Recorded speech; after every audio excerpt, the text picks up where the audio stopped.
En général, c'est votre frère Ntambou Kansina Pascal, président du conseil provincial de la jeunesse ici de Kivu. Commémorons le génoposte, le génocide commis par de la République démocratique du Congo. Cette activité réunit aujourd'hui les jeunes des différentes corporations, les artistes, les défenseurs des droits humains, les mouvements citoyens, les étudiants, toute la représentation de la jeunesse, les démembrements du Conseil français de la jeunesse, et cela se fait partout sur les territoires nationaux.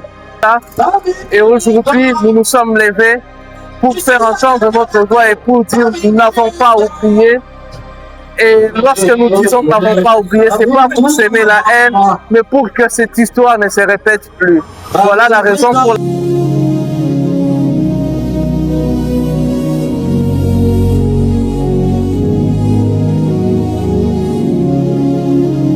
Depuis 1996, la République démocratique du Congo traverse l'une des crises humaines les plus tragiques de l'histoire contemporaine africaine.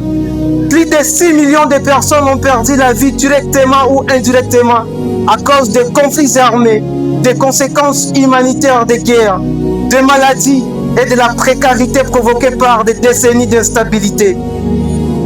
Des centaines de milliers de femmes, de filles ont subi des violences sexuelles utilisées comme armes de guerre, laissant derrière elles de blessures profondes qui continuent de marquer les familles et les communautés.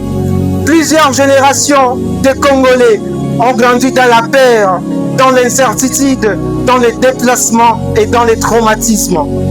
De Itombwe à Fizi, de Mwenga à Uvira, de Kasika à Shabunda, de Calais à Walungu, de Kabare à Gatumba, de Makobola à Mutaroul et dans plusieurs autres territoires meurtris de l'Est de la République démocratique du Congo.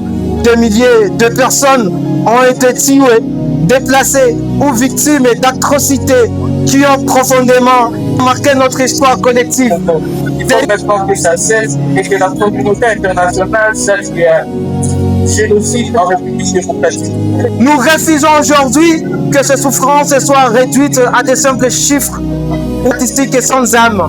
Chaque victime représente aujourd'hui une histoire humaine, une famille endeuillée, une communauté blessée et une vie qui avait une valeur inestimable.